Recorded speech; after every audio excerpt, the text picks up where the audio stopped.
Allez les amis, bonjour à tous, j'espère que vous allez tous bien, que votre semaine s'est très bien passée, j'espère que votre patron vous a pas trop cassé les couilles, votre homme ou votre femme ne vous a pas trop cassé les couilles, que vos enfants ne vous ont pas trop cassé les couilles, bref, je plaisante, bienvenue à tous, c'est Jérôme pour React One. Dans cet épisode les amis, vous avez compris, on va se poser la question de savoir si la France est sous occupation israélienne. Alors, on va y parler du 7 octobre et on va aller voir un petit peu tous les personnages de l'élite politique et on va réagir à leur dinguerie. Avant toute chose et avant qu'on commence, les amis, j'ai 2-3 petites choses à vous dire. Tu as vu, l'interface a changé un tout petit peu, on a rajouté des éléments et je vous en parle maintenant. Déjà, avant de commencer, j'aimerais remercier tous les nouveaux abonnés sur cette chaîne. Les amis, vous êtes des fous malades, je ne vais pas vous mentir, que la force soit avec vous. On est rendu à plus de 1600 abonnés en moins de 15 jours. C'est une dinguerie, les gars. Je ne vais pas vous mentir. Ce matin, j'étais en train de prendre ma douche. Je zoukais tout seul. Je zoukais. Comme ça. Je zoukais. Pourquoi? Parce que j'étais content. Parce que ça veut dire que mon contenu vous plaît. Ça veut dire également que vous êtes plutôt d'accord avec mes analyses critiques. Que vous êtes plutôt d'accord avec ma façon de penser. Et ça fait plaisir. Donc, j'en arrive à ma deuxième information. Si vous pensez que mon travail mérite d'aller plus loin qu'un simple like, un simple partage, un simple commentaire, vous avez dans la description le lien Tipeee. Vous voyez, je vous ai mis le petit logo là, il y a le lien Tipeee. Donc, si tu as envie de faire un petit don, 1 euro, 2 euros, 5 euros, 10, 15, 20, 25, 50, soyons fous, 100 euros. 100 euros, les amis, soyons fous. Comme ça, je ferme la chaîne et je me barre. Non, je plaisante, les amis. Déjà qu'à React One, on dénonce les fils de p. C'est pas pour en être un nous-mêmes. Donc, vous inquiétez pas, vous pouvez avoir confiance en votre serviteur. Je suis là. Et enfin, la dernière nouvelle, on est sur Twitter, @React One. Et devinez, les amis, le premier compte auquel je me suis abonné sur Twitter, notre très cher ami Meir Habib. Et oui les amis, en parlant de Meir Habib, si parmi les abonnés, il y a quelqu'un qui est dans le droit juridique, qui sait monter une pétition bien propre, je vous mets l'adresse de React One, l'adresse mail de React One, qu'ils viennent vers nous, on va essayer de monter une pétition pour destituer ce député, parce que c'est trop. Un moment c'est trop les amis, on va pas se mentir. On va en faire notre mascotte les gars, je vais pas vous mentir, on va pas le lâcher. Donc on va démarrer cette vidéo avec notre ami Meir Habib parce qu'il nous a encore fait une dinguerie. Une dinguerie. Je vous souhaite à tous un bon visionnage. J'espère que vous êtes bien assis sur le canapé, bien cramponnés. Attachez vos slibards, ça va zouker. C'est parti. Première vidéo les amis.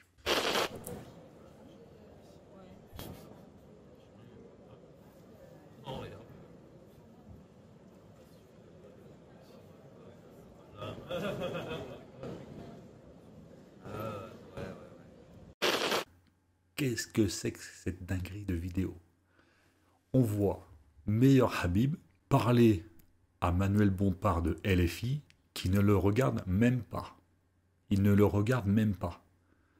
Et on voit ici Jordan Bardella du Rassemblement National. Et regardez bien la scène. Observez bien la scène.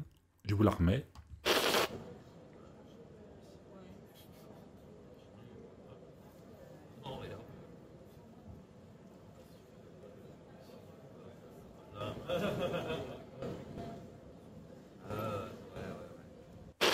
Pour ceux d'entre vous qui avaient un doute sur Meir Habib, quand on est à t'adresser à un député de gauche de LFI pour finir par embrasser un élu du Rassemblement National avec cette petite caresse plus cette petite tape dans le dos, c'est que là, ça veut vraiment dire quelque chose.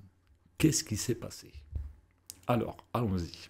Le média, c'est une chaîne d'information de gauche, accessible sur la box canal 350 et aussi sur YouTube. Pour ceux qui connaissent, vous savez de quoi je parle. Pour ceux qui ne connaissent pas, je vous mets le lien dans la description. Allez vous rapprocher de ce média-là.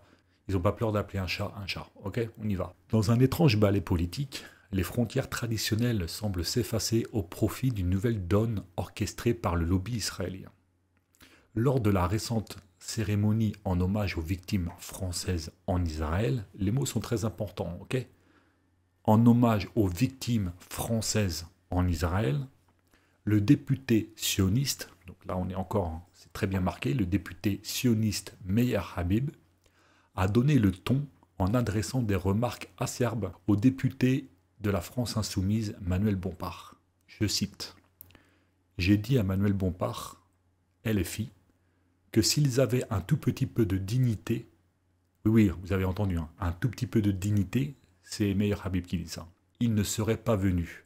Ils n'en ont aucune, c'est la triste réalité. » Cette tirade cinglante marque un tournant dans le paysage politique français, où les alliances semblent se reformer à la faveur de ceux qui prêtent allégeance à Israël. En témoigne le geste chaleureux de Meir Habib envers le député du Rassemblement national Jordan Bardella, lui offrant une accolade doublée d'une bise amicale, c'est ce qu'on vient de voir. Ainsi, le RN se retrouve désormais intégré dans l'arc républicain, tandis que la France insoumise semble en être exclue. Cette nouvelle dynamique politique entraîne une stigmatisation des députés d'extrême gauche, désormais marginalisés et diabolisés par les sionistes. Leur présence sur les plateaux de télévision est même contestée, comme en témoigne le boycott orchestré par le pro-israélien Cyril Hanouna. Face à cette situation ubuesque, où les valeurs républicaines semblent s'incliner devant les intérêts du lobby sioniste, une question demeure. Le jeu politique français est-il désormais dicté par les volontés du lobby sioniste, au point de transformer l'extrême droite en extrême gauche et vice-versa. C'est vrai que les médias sont incroyables, les amis. Ils ont réussi en moins de 5 ans, 6 ans, à banaliser l'extrême droite et les faire rentrer dans cet arc républicain qu'il faudrait encore définir, parce que vu comment que la Macronie nous l'explique, c'est très très très ambigu, et faire passer la gauche et l'extrême gauche pour le diable, quoi. Je vous le dis, en parlant de diable, les mecs sont à un niveau tellement haut que lui-même est choqué par le talent, les amis, clairement. Donc voilà ce que nous dit le média. Arrêt Antoine, on est toujours des connards, on va aller écouter Meir Habib et savoir pourquoi il a fait ça. Je sais les amis, ça va être dur, mais on n'a pas le choix. Il faut qu'on fasse ce travail intellectuel et c'est très très très important. Qu'a dit Meir Habib? On l'écoute. Dignité, à la limite, j'ai pas de problème avec Caroline Fiat, à la limite, parce que j'ai jamais entendu déraper. J'aurais pas eu de problème avec certains qui n'ont pas François dérapé. Ruffin. François Ruffin, ouais. Là... Panot et Mathilde Panot notamment, qu'ils partent. Ils n'ont rien à faire ici. Je leur ai dit que leur présence n'était pas souhaitée. Bien sûr. Voilà. Mais Yarabi, vous avez fait la bise à Jordan Bardella. Ça aussi fait beaucoup réagir. Expliquez-nous. Écoutez, je vais rassurer tout le monde. J'ai fait la bise à Jordan Bardella, j'ai fait la bise à David Habib, à Madame Hidalgo, socialiste d'un côté, Rassemblement national. N'y voyez aucun message. J'ai des rapports. Je considère aujourd'hui, je l'ai dit, et je ne vote pas pour le Front National. Et je n'ai pas voté aux 2 dernières élections, j'ai voté pour Emmanuel Macron, pour tout vous dire, au 2e tour, et pas pour le Rassemblement national. Est-ce que ce sera pour l'infini? Je ne sais pas. Je dis qu'à ce stade, aujourd'hui, je n'ai aucun reproche à faire au Rassemblement national, en particulier à Mme Le Pen, ni M. Bardella, depuis le 7 octobre et bien avant. J'ai un problème avec l'ADN du Rassemblement national. Le Front national et la lutte contre l'extrême droite a été un des combats de ma vie, y compris, ça ressort un petit peu avec mes points quand j'étais jeune, mais avec des nervis de choc et ni des femmes et des enfants comme ça a pu être dit. Ceci étant dit, aujourd'hui, ils sont rentrés pour moi dans le champ de républicains. Il y a beaucoup de grands patriotes au sein du Rassemblement. Je suis aujourd'hui apparenté républicain, même si je suis à l'UDI. C'est ma famille politique, donc n'y voyez aucun message. Très bien. La clarification a été faite. Qui tu es, toi, Meir Habib, pour dire à des élus français de ne pas se rendre parce qu'ils ne sont pas les bienvenus à un hommage national de la France pour ses ressortissants français ou pour les victimes françaises en Israël? Petit trou du cul que tu es, va. Qui tu es pour ça? Qui tu es pour ça? Clairement, qui tu es pour ça? Vraiment, les amis, on va monter une... Je ne sais pas comment on va se démerder. Clairement, on va monter une pétition pour que ce trou de... dégage de notre pays. Clairement. Donc, je refais cette invitation. Si l'un de vous, l'un des abonnés ou quelqu'un regarde cette chaîne et est expert en droit, en ce genre de choses, en tout cas qui sait monter une pétition balèze, qui se présente à nous. D'accord? Clairement, très rapidement les amis. Où il ne faut pas laisser cet homme dire et faire n'importe quoi. Là, il y a plusieurs problèmes dans cette vidéo. On y retourne. À la limite, j'ai pas de problème avec Caroline Fiat, à la limite, parce que j'ai jamais entendu déraper. J'aurais pas eu de problème avec certains qui n'ont pas François dérapé. Ruffin. François Ruffin, Ouais, mais là... Panot, et Mathilde Panot notamment, j'étais qui part. Ils n'ont rien à faire ici. Mais de qui tu te moques, toi? Toi, tu n'as rien à faire ici. Toi, tu n'as rien à faire ici. Si tu viens en tant que franco-israélien, c'est-à-dire en tant que député franco-israélien, tu viens rendre hommage aux victimes françaises. On est bien sur un hommage aux victimes françaises. Dans cette attaque du Hamas le 7 octobre, on n'est pas en train de faire un hommage à tout le monde. C'est bien ce qui est dit. C'est bien comme ça qu'on nous le présente. Qui tu es pour dire à des élus français, à des députés français, à l'heure d'aujourd'hui, de ne pas se rendre à un hommage national français pour des victimes françaises? Trop que tu es. Trop que tu es, mais clairement, ce mec est dangereux. Et on a cette cagole de Laurence Ferrari là, sur la chaîne que vous voyez, que je ne vais pas citer, qui lui dit quoi? Je leur ai dit que leur présence n'était pas souhaitée. Bien sûr. Voilà. Mais Yarabi, vous... Oui, elle lui dit oui, bien sûr, bien sûr. Mais toi, la cagole de journaliste, là, tu devrais monter au créneau, tu devrais lui dire, mais monsieur Habib, c'est un hommage français, des élus français qui viennent rendre hommage à des victimes françaises. Qui êtes-vous, monsieur Habib, pour ça? Qui êtes-vous pour être le portier et dire, toi tu rentres, toi tu passes pas, toi tu passes, toi tu passes pas? On est où là? C'est quoi le délire, les gars?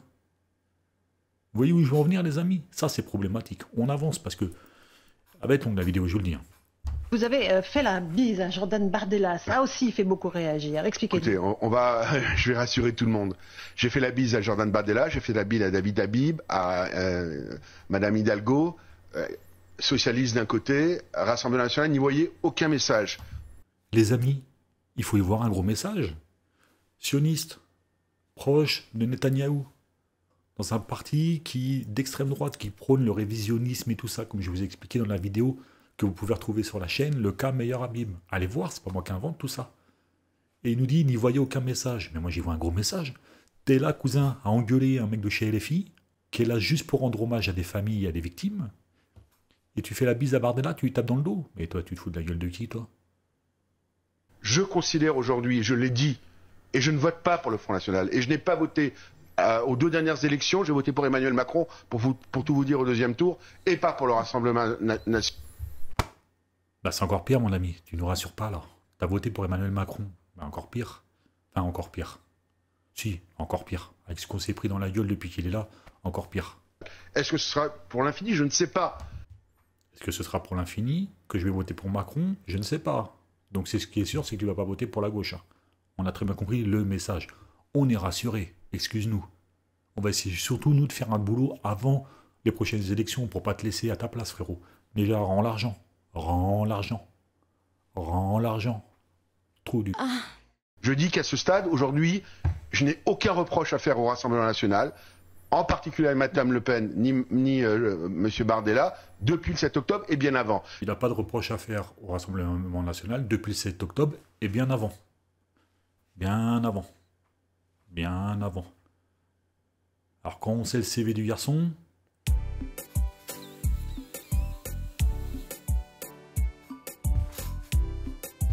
David Sazuka. Rassemblement national.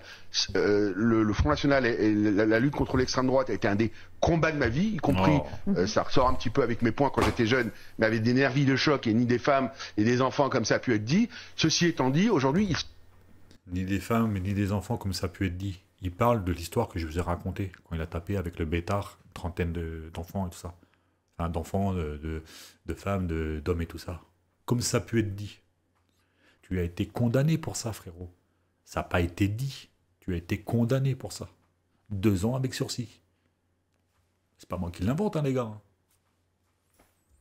Ils sont rentrés, pour moi, dans le champ de républicains. Il y a beaucoup de grand patriote au sein du Rassemblement national. Je suis aujourd'hui apparenté républicain, même si je suis à l'UDI. C'est ma famille politique, donc n'y voyez aucun message. Bon, on voit peut-être aucun message, comme tu dis. En tout cas, on a vu un petit peu la tache de sperme que tu avais sur le côté droit de la bouche concernant le Rassemblement national. On va aller voir maintenant du côté du parti politique La République En Marche pour savoir ce qu'ils en pensent, eux. Et je vous le dis sans aucune ambiguïté, moi je trouve absolument scandaleux, mais scandaleux que des élus de la France insoumise ont osé en tout cas se joindre à cet hommage national qui était rendu aujourd'hui. C'est indécent, mais c'est de la France insoumise pur jus, j'ai envie de vous dire. C'est la marque de fabrique, la France, de jouer le jeu de la provocation systématique et permanente. Mais je crois qu'il y a des moments dans la vie au cours desquels, quand on est un responsable politique, en fonction qui plus est, on se doit de faire preuve de décence et de respecter les souhaits des familles. Donc bien évidemment que les élus de la France insoumise qui n'ont pas eu un seul mot pour condamner les actes terroristes du Hamas en Israël le 7 octobre dernier n'avaient pas leur place aujourd'hui. Et je regrette que certains d'entre eux aient fait le choix de se déplacer ici. Alors elle, les amis, je vous le dis clairement, on va faire une vidéo complète sur elle, parce que elle, faut qu'on se la fasse les gars, clairement. Dinguerie cette vidéo, c'est une dinguerie. On reprend point par point. Elle s'appelle Shannon Seban. Je vous le dis sans aucune ambiguïté, moi je trouve absolument scandaleux, mais scandaleux que des élus de la France insoumise ont osé en tout cas se joindre à cet hommage national qui était rendu aujourd'hui. C'est indécent. Moi, ce que je trouve scandaleux, mais scandaleux, avec tes manières là, c'est le bilan d'Emmanuel Macron de 2017 à 2022. Moi, ce que je trouve scandaleux, c'est de ne pas avoir réussi à faire l'égalité homme-femme. La grande cause, comme il l'avait dit, c'est le quinquennat de l'inaction climatique, les amis. G20, ça veut dire qu'il y en a 20 trop, les gars. À la première, normalement, ça aurait dû être réglé, cette affaire. Moi, je trouve ça scandaleux. Le chômage. Vous dites que le chômage y baisse, que le chômage y baisse. Bande de mythos. En fait, vous êtes en train de virer tout le monde du chômage. Je le sais parce que j'ai beaucoup d'amis qui se sont fait radier. Le bilan économique, vous nous foutez un mec comme Bruno Le Maire qui n'est même pas calé en maths. Le gars, il l'a dit lui-même. Et vous le foutez ministre de l'économie. Ça, c'est scandaleux. Il faudrait dire à cette petite dame que Jérôme Rodriguez, c'est scandaleux. Que la femme qui est morte à Marseille, tirée, Zineb, je ne me rappelle plus de son prénom, son nom de famille, désolé. Ça, c'est scandaleux. Canisso, du côté de Nantes, ça, c'est scandaleux. Que les Français se soient fait taper dessus, c'est scandaleux. Quand ils ont voulu défendre leurs droits, leurs enfants, leurs familles, leur terrain, leur pays, que vous avez vendu à gauche et à droite, à la Chine, aux Américains, au Qatar, ça, c'est scandaleux. Macron qui se fait jeter en Afrique, qui insulte tout le monde, qui s'en bat les couilles, qui parle mal à tout le monde, alors que la France a mis des dizaines et des dizaines et des dizaines d'années à avoir des bonnes relations avec les pays étrangers. La police. Est-ce que cette photo est normale? Ça, c'est scandaleux. D'avoir donné autant de pouvoir au patronat, ça, c'est scandaleux. D'avoir enlevé l'impôt, l'ISF, d'avoir dit au patron qu'à l'heure d'aujourd'hui, il pouvait licencier sans avoir de problème, ni se sentir derrière menacé. Le fait de pouvoir attaquer des patrons au prud'homme, qu'il fallait maintenant avoir beaucoup d'armes de son côté pour pouvoir gagner au prud'homme. Ça, je trouve ça scandaleux. Lui, là, relaxé, moi, je trouve ça scandaleux. On a son parti à lui, de Bayrou, on a son parti avéré dans l'affaire de corruption, avec une amende de 400 000 €. Son trésorier à lui, du Modem, qui est aussi attaqué, qui est condamné. On a toutes les preuves de partout. Et lui, il est relaxé. Oh, ça c'est scandaleux. La réforme des retraites, 3-4 millions de personnes qui sont dans la rue pour vous dire non, pour vous dire qu'ils n'ont pas envie de bosser plus parce qu'ils sont déjà à bout. Et vous passez en force, ça c'est scandaleux. La coke au Sénat, ça c'est scandaleux. Taper sur des manifestants quand ils ne sont pas d'accord, ça c'est scandaleux. Envoyer Darmanin et sa police dans les bassines de Sainte-Soline, ça c'est scandaleux. Rester au pouvoir avec une cote de popularité aussi éclatée au sol, passer en force 24-49-3 sans un seul référendum au peuple français pour lui demander conseil, ça c'est scandaleux. Donc je trouve ça scandaleux que de la bourgeoisie politique du groupe La République En Marche ait fait autant de dingueries et que 10 ans après ils soient encore là, en place, et qu'ils viennent dire à des élus de la France insoumise ceci. Et c'est de la France insoumise pur jus, j'ai envie de vous dire. C'est la marque de fabrique, la France, de jouer le jeu de la provocation systématique et permanente. Mais je crois qu'il y a des moments dans la vie au cours desquels, quand on est un responsable politique, en fonction qui plus est, on se doit de faire preuve de décence et de respecter les souhaits des familles. Et vous, À quel moment vous respectez le choix des Français? Il y a eu 42 familles victimes dans les attaques du 7 octobre. Seulement 4 ont demandé à ce que la France insoumise ne soit pas là. 4 sur les 42. Le reste, ils n'ont rien dit. Ok? Ils n'ont absolument rien dit. Donc, la dignité, tu te la rends dans ton... Commencez, toi. Et ensuite, va faire des leçons de morale à tes petits bourgeois politiques dans ton arrondissement. Et viens pas nous casser les couilles. Donc bien évidemment que les élus de la France insoumise qui n'ont pas eu un seul mot pour condamner les actes terroristes du Hamas en Israël le 7 octobre dernier n'avaient pas leur place aujourd'hui. Et je regrette que certains d'entre eux aient fait le choix de se déplacer ici. On va aller voir la réaction de la France insoumise, les amis. Bien entendu. Je prends pas parti pour la France insoumise, le machin, tout ça. Je dis juste au groupe politique La France insoumise, un grand merci de remuer la merde de là où vous êtes. Parce que sinon, il n'y aurait pas de réaction de la part des Français. Il n'y aurait pas de réaction et une autre manière de voir les choses. Donc un grand merci. Je ne suis pas toujours d'accord avec ce que vous dites. Je ne suis pas toujours d'accord avec ce que vous faites.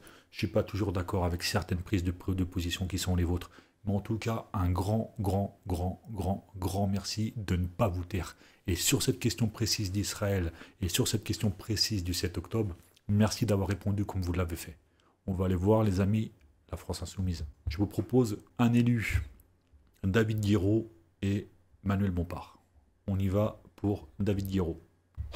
Je tiens à le dire en préalable quand même de notre discussion, moi je n'ai jamais remis en cause le fait qu'il y avait eu des massacres et des crimes de guerre le 7 octobre. D'ailleurs, je vous défie de retrouver un élément dans cette conférence qui dit que j'ai remis en question le fait qu'il y avait des civils qui étaient massacrés de manière atroce. Ce n'est pas ce que j'ai dit. D'ailleurs, vous ne trouverez pas d'extrait de cette manière-là. Les actions politiques sont invitées et nous souhaitons également rendre hommage aux victimes du Hamas le 7 octobre. Nous comprenons la peine, le chagrin et nous le partageons. Mais justement, à partir du moment où les familles des victimes demandent à ce que vous ne soyez pas là, si vous dites entendre leur colère... Les familles de victimes, c'est 4, je crois, familles de victimes sur les 42 Français qui ont été tués le 7 octobre, qui ont écrit au président de la République. Le président de la République a décidé d'organiser un hommage national dans lequel nous sommes invités. Donc, si nous n'y allons pas, vous allez ensuite me reprocher de ne pas partager la peine ou l'émotion des familles de victimes, ce qui n'est pas le cas, je vous l'ai dit. Donc vous irez. Donc personnellement,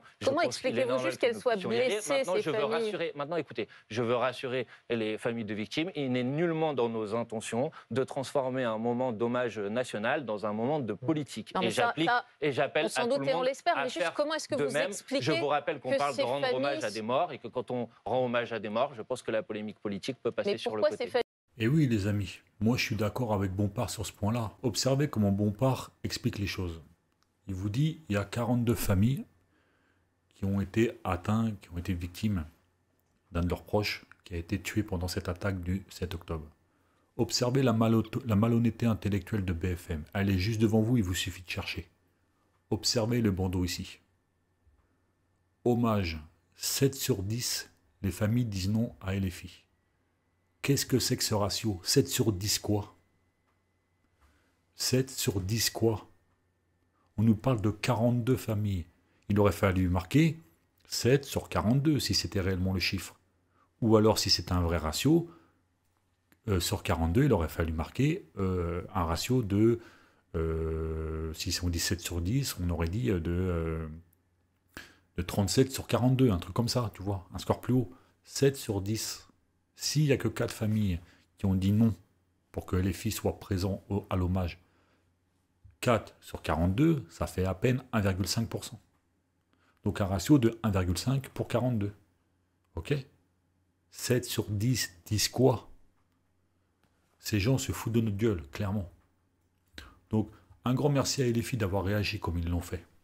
Je trouve réellement qu'ils ont fait un bon travail sur cette affaire Israël-Palestine en expliquant que le Hamas, ce qu'ils avaient fait le 7 octobre, ils le qualifiaient de crime de guerre, ils le qualifiaient de terrorisme et ce genre de choses, et que de l'autre côté, ils expliquent qu'il ne faudrait pas non plus oublier les 50 ans et puis de ce que l'armée israélienne a fait. On va aller voir un petit graphique, les amis. Ça, c'est le nombre de morts et le nombre de blessés israéliens et palestiniens documentés par l'ONU. C'est une stat qui vient des Nations Unies. Ok, on s'est récupéré le truc. c'est Statista. Je vous le mets dans la description si vous voulez aller le voir. Source Nations Unies. Quand la France insoumise explique sur tous les plateaux que l'attentat du 7 octobre, qui est horrible, qui est tout ce que vous voulez, hein, moi je condamne également le délire et tout ça, j'ai juste en fait l'intelligence de me dire qu'il ne faut pas que je m'arrête au 7 octobre. Donc effectivement, le 7 octobre, on a un événement catastrophique, on est d'accord. Mais je me suis fait la réflexion. Si on rend un hommage le 7 octobre, il faut aussi rendre un hommage avant et un hommage après. Tout le conflit n'est pas que le 7 octobre. Le 7 octobre, pourquoi on en parle beaucoup, pourquoi on en parle partout et pourquoi tout le monde prend autant position, c'est qu'on a 1400 Israéliens juifs morts. Et pas que juifs d'ailleurs. Mais on n'a pas que Israéliens aussi non plus.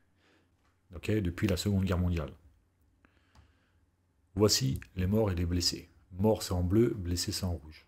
Côté israélien, côté palestinien. 2008, côté israélien, c'est en rouge, on a 853 blessés. Côté palestinien, on a 3202 victimes. Okay, c'est-à-dire blessés et morts. Je suis désolé, il n'y a pas le ratio entre le nombre de morts, mais on voit qu'il y a quand même des morts et il y a des rouges pour les blessés. Donc, je ne vais rien affirmer vu qu'il n'y a pas de pourcentage. En tout cas, on voit qu'il y a des morts côté palestinien et qu'il y a 3202 victimes.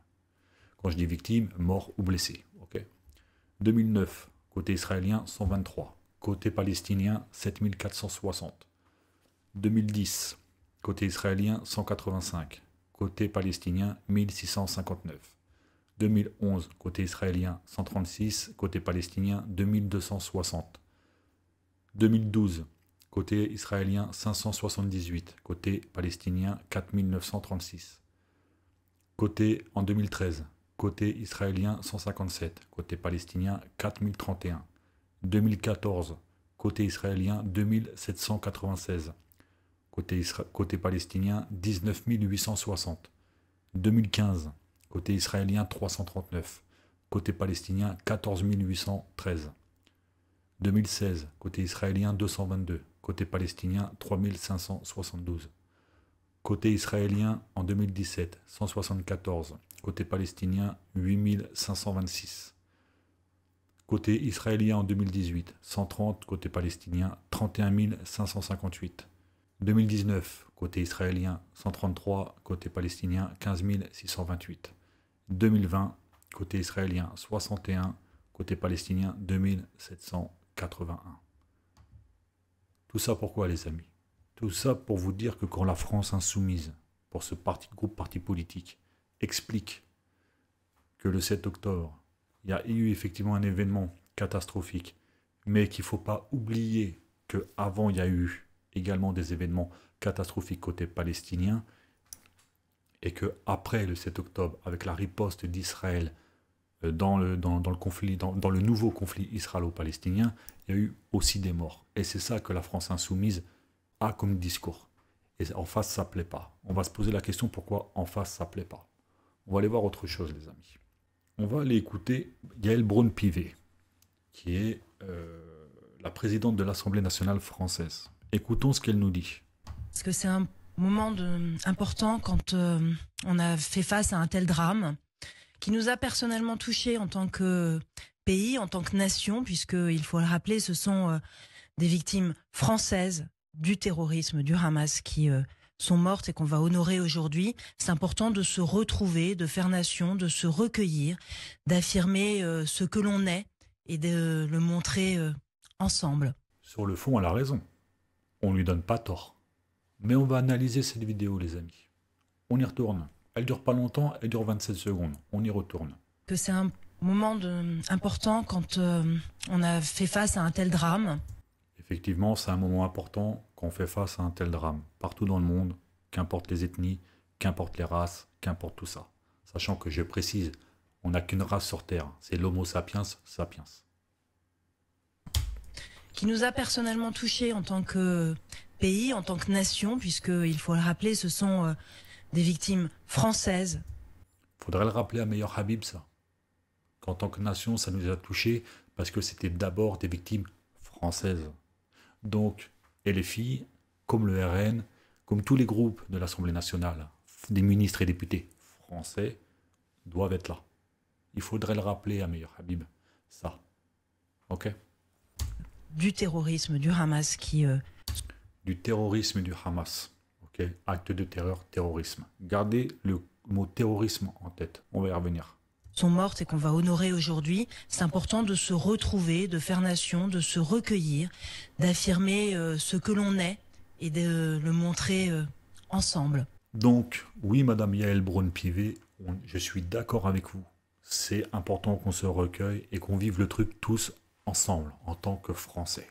Pour nos victimes françaises et aussi pour les victimes israéliennes du 7 octobre et aussi pour les victimes palestiniennes du 7 octobre, de avant et de après. Je me suis dit, mais pourquoi personne ne dit ça?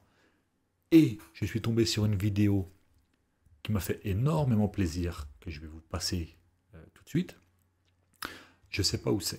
Il me semble, d'après ce que j'entends, que ça doit être soit aux States, soit en Angleterre ou autre part. Pour vous dire, je ne peux pas situer. Mais quand j'ai vu ça, je me suis dit, enfin, quelqu'un le dit. You keep saying, what about October 7th? What about October 7th? What about October 8th? What about October 9th? What about October 10th? What about October 11th? What about October 12th? What about October 13th? What about October 14th? What about October 15th? What about October 16th? What about October 17th? What about October 18th? What about October 19th? What about October 20th? What about October 21st? What about October 22nd? Let me finish the question. Let me finish answering. What about October 23rd? What about October 24th? What about October 25th? What about October 26th? What about October 27th? What about October 28th? What about October 29th? What about October 30th? What about October 31st? What about November 1st? What about November... Oui les amis, il faut applaudir. Voilà ce qu'on devrait faire en France. Voilà ce qu'on devrait dire à Yael Braun-Pivet. Voilà ce qu'on devrait dire à Meilleur Habib. Voilà ce qu'on devrait dire à tous ces politiciens qui prennent constamment et inconditionnellement part pour Israël. C'est ça qu'il faudrait leur dire. Ok, le 7 octobre, on condamne, mais le 8 octobre, est-ce qu'on condamne également la riposte avec les morts israéliens? Est-ce qu'on condamne le 9? Est-ce qu'on condamne le 10? Est-ce qu'on condamne le 11, le 12, le 13, etc. et depuis 4 ou 5 mois maintenant? C'est ça qu'il faut que vous compreniez, les amis. C'est quand je vous dis qu'il faut qu'on s'éveille. C'est que, ok, l'événement en soi est choquant. Au même titre que tous les événements en soi sont choquants quand ça arrive. Mais il faut faire attention. Il faut intellectuellement qu'on soit capable de se dire que cet événement-là est catastrophique, on le condamne, etc., etc. On rend hommage quand il faut rendre hommage, mais il faut aussi rendre hommage à tout le reste qu'il y a derrière, après, qui découle après cet événement-là. Sinon, intellectuellement, on n'est pas cohérent. Si on ne fait pas ça. Et comprendre également pourquoi cette attaque a lieu et dans quelles conditions elle l'est. Je rappelle encore une fois que le Hamas s'est pas fait tout seul. Il s'est pas fait tout seul. Bon, maintenant, on va essayer de plonger un petit peu plus dans le délire. On parle de terrorisme. Je suis con. Arrêt Actuane, on va aller chercher ce que c'est le terrorisme. Donc, définition du terrorisme. J'ai tapé terrorisme sur Wikipédia. Définition, gouvernement par la terreur. En 2, emploi systématique de la violence pour atteindre un but politique. Les actes de violence, attentats, destruction, prise d'otages. Le 3, attitude d'intolérance, d'intimidation. Donc, on qualifie le Hamas de terroriste parce qu'il coche les 3 cases. Et je suis d'accord avec tous les politiciens de toute l'Assemblée nationale, peu importe les partis politiques, pour qualifier ça d'immonde. Maintenant que cette parenthèse est faite, on va avancer. Intellectuellement, on va avancer. Maintenant qu'on a la définition du terrorisme, allons voir si Israël coche les 3 cases comme le Hamas. Gouvernement par la terreur. J'ai été chercher un article non français, BBC News Afrique. On va lire un petit peu ce qui se passe. La peur qu'inspire aux Palestiniens le nouveau gouvernement d'extrême droite en Israël. Alors tiens, ça me fait penser, Meilleur Habib, toi qui nous dis que ça a toujours été ton combat, l'extrême droite en France et tout ça, il faudrait peut-être aussi que tu ailles combattre l'extrême droite en Israël et pas que tu lèches le cul à Netanyahou qui lui fait partie d'un parti d'extrême droite dont tu te revendiques. Tu es sioniste, parti révisionniste d'extrême droite. Donc quand tu nous joues de la flûte avec ta flûte de pipeau là, et que tu nous dis que tu combats l'extrême droite française en France, et que tu fais la bise à Jordan Bardella, et que t'engueules Manuel Bompard, ça va légèrement me poser un problème à moi. D'accord? Toi, de toute façon, je te dis, hein, clairement, je t'ai découvert, je suis désolé les amis, je l'ai découvert il n'y a pas longtemps, meilleur Habib. Je ne vais pas te lâcher. Je vais en faire la mascotte de React One. Chaque fois que je vais pouvoir sortir une de ces cagoleries sans prendre à lui intellectuellement, je vais le faire. Soyez rassurés, abonnez-vous à la page, ça va être cadeau. Donc, allons-y. La peur qu'inspire aux Palestiniens le nouveau gouvernement d'extrême droite en Israël. Je suis venu parler à Yasser Abou Markia des attaques contre sa maison à Hébron. Mais il a fini par se tordre de douleur sur le sol du jardin de sa maison après avoir reçu un coup de pied à l'aine. Nos caméras venaient de commencer à filmer dans leur maison quand tout a démarré. Les colons attaquent avec des pierres. Les colons avec des pierres, crie mon producteur. Nous sommes sortis en courant avec la famille palestinienne lorsque 2 Israéliens, alors quand on dit nous sommes, c'est ceux qui interviewent la famille, d'accord ? Producteurs, caméramans, etc. Donc nous sommes sortis en courant avec la famille palestinienne lorsque 2 Israéliens ont fait éruption dans leur jardin, suivis par des soldats. L'un des colons marche droit vers nous en criant à la famille « Sortez d'ici, partez ». Colon, je rappelle ce que c'est. On va aller chercher. Colon. J'en étais sûr qu'il allait me sortir ça. Alors on va préciser, colon israélien. Donc les colons, les amis, c'est des colonies israéliennes par les Israéliens traduits par implantation, sont des communautés de citoyens israéliens qui ont été établies depuis la guerre de 6 jours en 1967 dans la péninsule du Sinaï, les territoires palestiniens occupés, dont Jérusalem-Est et la proche banlieue, ainsi que sur le plateau du Golan. On revient maintenant sur notre truc. Donc, nous sommes sortis en courant avec la famille palestinienne lorsque 2 jeunes Israéliens ont fait éruption dans leur jardin, suivis par des soldats. L'un des colons israéliens marche droit vers nous en criant à la famille « Sortez d'ici, partez ». Abou Markia s'approche de lui, essayant de faire face à la menace, filmant avec son téléphone alors qu'un soldat le bloque. Mais l'Israélien se jette en avant et donne un coup de pied au propriétaire palestinien. Au propriétaire palestinien. Il est chez lui. Ok ? Donc là, vous voyez les images. Je vous mets dans la description pour aller voir le lien.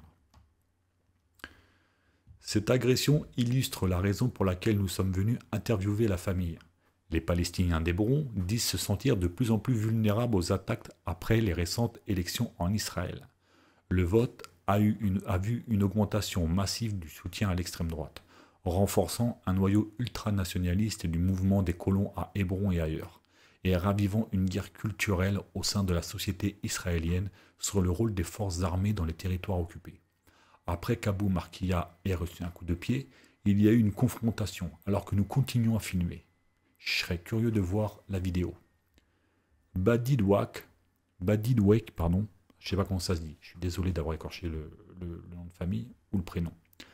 Donc Badi Dwek, un militant palestinien qui aidait la famille à crier « Les soldats ne font rien pour protéger les Palestiniens.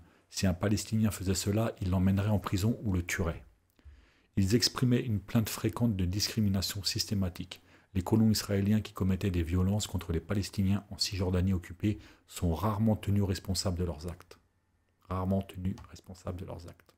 Comme pour le prouver, l'homme qui a donné un coup de pied à Abou Markia se dirige vers sa voiture, reçoit une poignée de main d'un des soldats et s'en va. Abou Markia, quant à lui, gît blessé tandis qu'un voisin le soigne.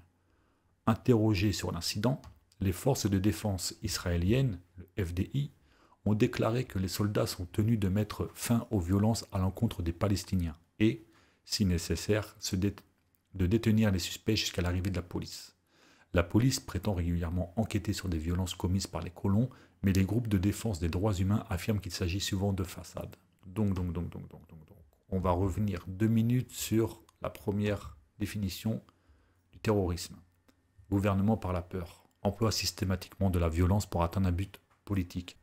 On a expliqué dans la vidéo d'avant qu'on a été voir le sionisme et le parti révisionnisme du Likoud, de Meir Habib, qu'il y avait un but politique derrière. Okay, donc on est bien sur ça. Et attitude d'intolérance ou d'intimidation. Donc pour moi, factuellement et intellectuellement, comme j'entends, comme je le vois, comme je viens de chercher, Israël comme le Hamas, eh bien, pour moi, ce sont également des terroristes. Voilà. Donc il va vraiment falloir que ce meilleur Habib arrête de nous casser les bonbons, parce que clairement, il commence un petit peu à nous fatiguer. Moi, il commence à me fatiguer, clairement, parce qu'il prend des positions qu'il ne devrait pas prendre. Il s'invite sur le terrain de la liberté de rendre hommage ou ce genre de choses. Ça devient carrément problématique. Donc, il faut qu'il se calme. Ce qui nous amène, les amis, vers une question que je me suis posée. Pourquoi il n'y a que des franco-israéliens à l'Assemblée nationale? Pourquoi il n'y a pas des franco-chinois, des franco-australiens, des franco-marocains, des franco-algériens, des franco-espagnols? S'il y avait Valls, mais il ne compte pas, lui. Des je sais pas moi, des franco-anglais, des franco-suédois, des franco-russes. Pourquoi il n'y a que des franco-israéliens? Je ne comprends pas ça. Vous voyez, hein, j'ai été chercher, il y a actuellement à l'Assemblée nationale 60 députés ayant la double nationalité franco-israélienne. Est-ce que notre pays peut vraiment rester impartial dans ce cas de figure? Je pose la question moi également. Comment vous voulez qu'il soit impartial dans un conflit israélo-palestinien avec 60 députés avec la double nationalité franco-israélienne? Je pose la question. Est-ce que l'Assemblée nationale est française ou est-ce que l'Assemblée nationale est franco-israélienne? C'est pas la même direction, les gars. C'est pas la même direction, les amis, quand on a 60 députés franco-israéliens. Le fait d'avoir 60 députés avec la double nationalité pose problème. Il n'y a plus rien d'impartial. Dans ce cas-là, il aurait fallu que chaque député, si vous voulez que ce soit impartial, chaque député ait une double nationalité différente. Ça aurait été plus impartial. Comment vous voulez qu'on arrive à quelque chose d'impartial avec ça? De quelque chose basé sur une qualité intellectuelle de faire la distanciation dans un conflit comme israélo-palestine. C'est impossible, les amis. Donc, la vraie question, c'est, est-on dans une république française avec des députés français, des ministres français, avec une souveraineté nationale française, ou alors sommes-nous contrôlés par l'État d'Israël en interne? Telle est la question, les amis. Je vous laisse là-dessus. J'attends vos réactions dans les commentaires. C'était Jérôme pour React One. Ciao, les amis.